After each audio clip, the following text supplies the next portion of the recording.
Good morning, my brothers and sisters. Welcome to episode number 44, and be with me in the book of Hebrews. We're going to study 3 verses today, mostly around Moses and his leaving Egypt and keeping the Passover and going through the Red Sea. Today's title is The Red Sea Isn't Flat, and that's going to come into our study today. The Red Sea is 3,500 feet deep. It's 2/3 of a mile deep. It's amazing. These people went into this big trench.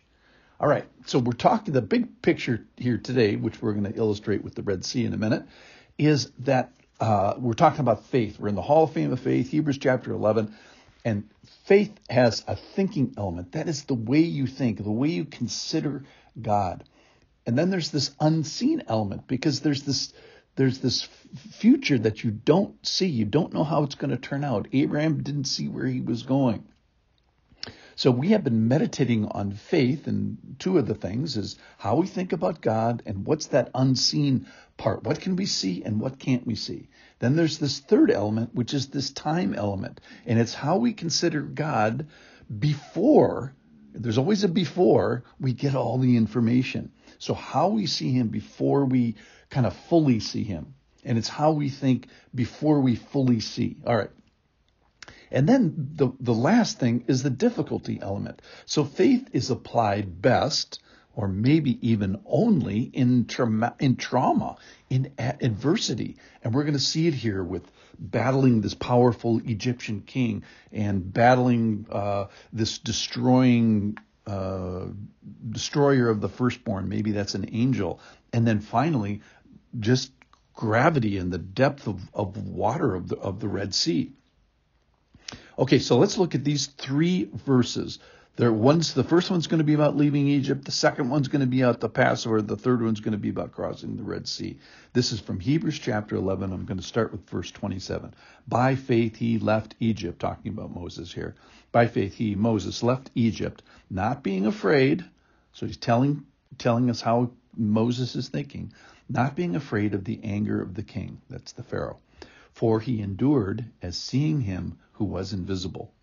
So it mentions specifically that unseen thing. Verse 28, by faith he kept the Passover and sprinkled the blood, so that the destroyer of the firstborn, that's capitalized, destroyer of the firstborn, might not touch them. And then the third example, by faith the people crossed the Red Sea as on dry land, but the Egyptians, when they attempted to do the same, were drowned. Okay, so verse 27 talks about leaving Egypt. You remember that the Israelites were in Egypt. They had grown numerically, and then God wanted to let his people get free. He raised up Moses. He went to Pharaoh with the 10 plagues.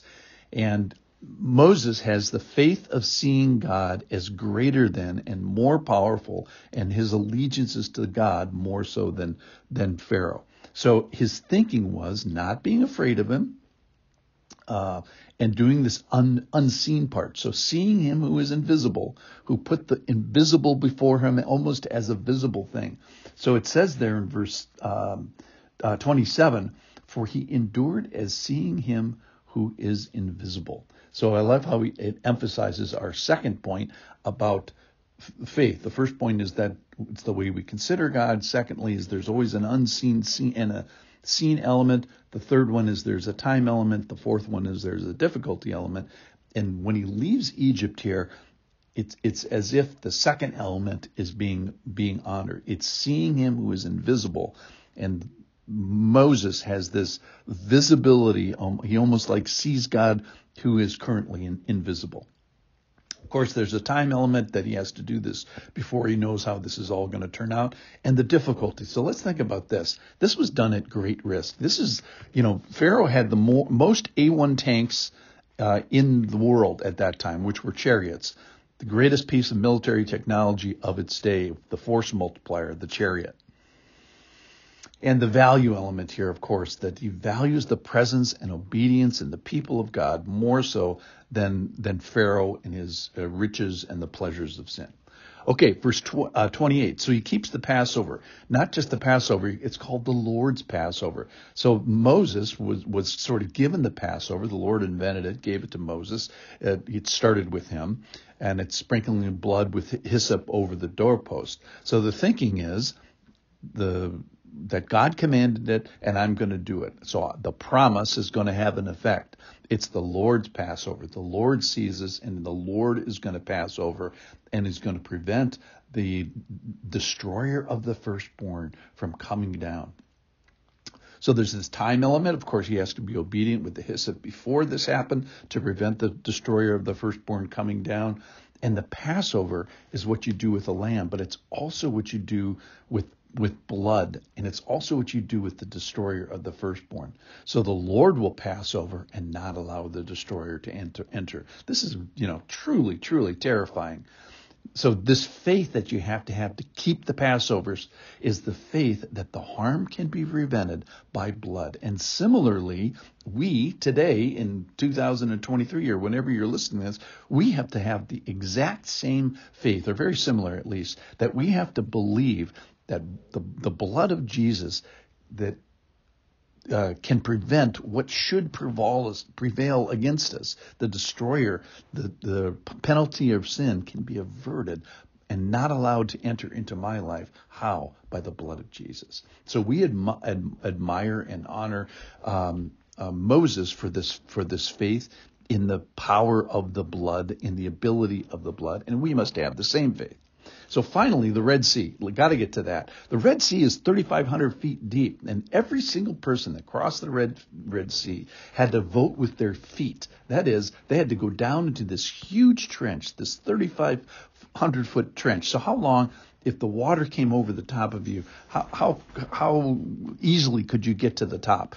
If it was 5 feet deep, everybody would survive. If it was 10 feet deep, everybody would survive. If it was 50 feet, maybe half the people would survive. If it was 100 feet deep, maybe 1 out of 10 would survive. Well, how about 3,500 feet deep?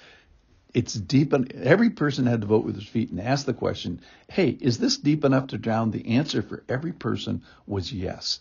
So who should I be afraid of, the Egyptians or the power of the Lord? So these examples are all for our encouragement and instruction. We are to have the faithfulness of Moses before Pharaoh. We're supposed to have the respect of the Lord from his Passover and his ability to avert and not allow the destroyer by blood. And thirdly, we're supposed to vote personally with our feet with the Lord. Thanks for listening.